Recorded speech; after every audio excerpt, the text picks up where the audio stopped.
Okay, here's standard run from Saturday.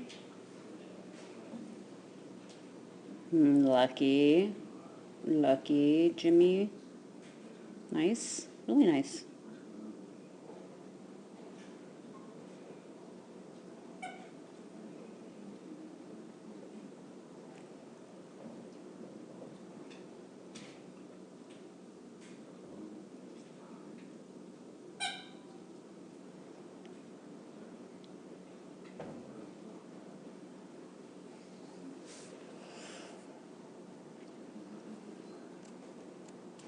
Look at you go.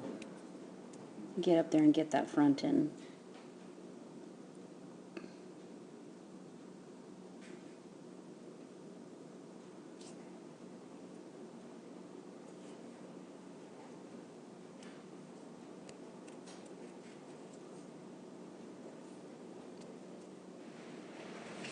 Oh, nice run. That was really nice. Okay. Now, you probably, just watching it, that little piece in slow motion, can already see, look at, you're stuck behind this wing, which means you're going to have to go out to go around the wing, which then means you're going to cue that tunnel instead of the correct tunnel, which is exactly what happened.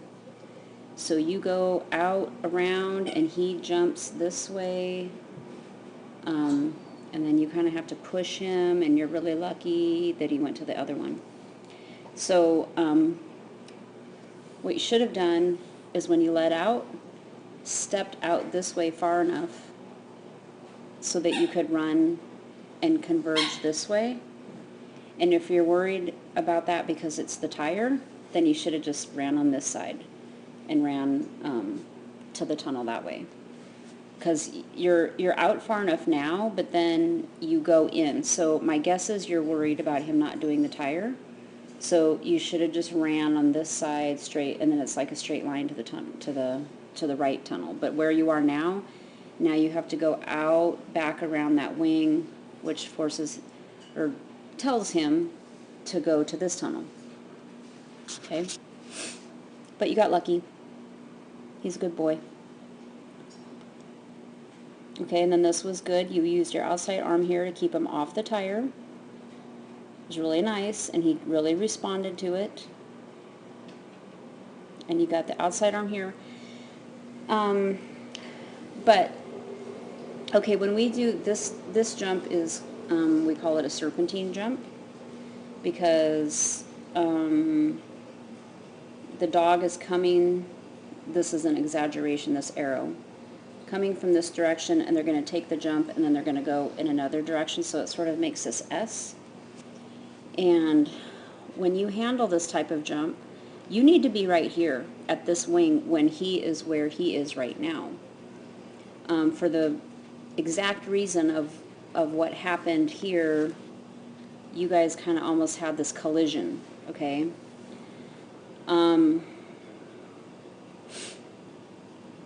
If you're not going to make it, if you're not going to be able to be in that position, which in this particular case with this course, it would have been very hard to be way over at this wing by the time the dog was coming.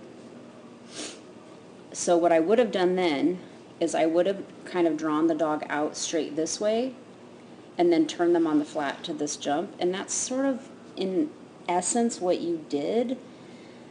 But you want to be careful here because your motion, you're going this way. Okay, so your dog, by the direction of your motion, your dog should also go this way. But you're restricting his path. And so basically you're telling him, no, I'm moving this way. But you're in his way, basically. So it's kind of one of those consistency things that I kind of harp about a lot. You don't want to do too much of this, or the dog will start to question if your motion is really correct. Well, does he really mean that I should go that way, or is he gonna tell me to turn right away when I land or whatever, which is kind of what happened here. So I think on this course, being on that side that you were on was particularly hard, unless when the dog came out of that tunnel back there, you could just take off and get over here. But you can't really do that with him. I think, let's see, I know, yeah, there's a jump right here, but I think you would have been fine to come in here and do a front cross. You had a ton of time, there's a ton of space. Or if you wanted to be on the side that you're on, then I would have just sort of drawn him out more straight, like towards the apex of the A-frame, and then turned him on the flat. And you did that.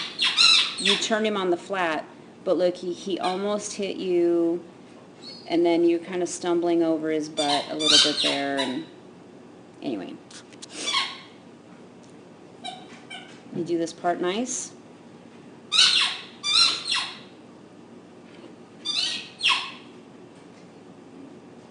Thought he was going to jump off the teeter there for a second. Okay, and you get him turned to the table. Hoot, hoot. And that's nice.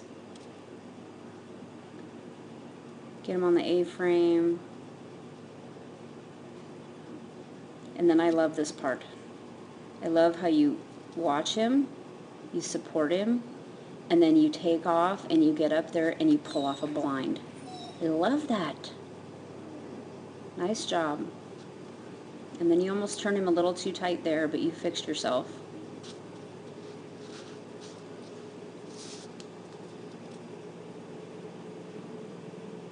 Now I notice that when he goes into the weaves, you slow down to a walk. And I wonder, like if we have the weaves out at training, I want you to, don't do that, especially at training. If you want to do it at a trial to be careful, that's fine. But in training, I don't want you doing that. I want you to go into the weaves. So you go at the weaves with some speed, and he actually gets the entry at some speed, and then you slow down to a walk. So in training, I want you to maintain your same speed that you're coming into the weaves. Don't slow down. Okay, you don't want to baby him because you want to get the weaves so bad that that's the only way he can do the weaves. All right, so he seems to be doing better at weaving. I think he did pretty good weaving all weekend. So let's up his criteria a little bit. And now I don't want you to like blast through the weaves and like sprint as far as you can, but just maintain the speed that you have when he enters. Because if he makes the entry, he should be able to do the rest of the poles. Okay, making the entry is the trickiest part, really. Well, sort of. And he's doing that at speed, and then you're slowing down. Can you get this? Into the tunnel. And do a nice job of picking him up and maintaining contact. Really nice. Nice job.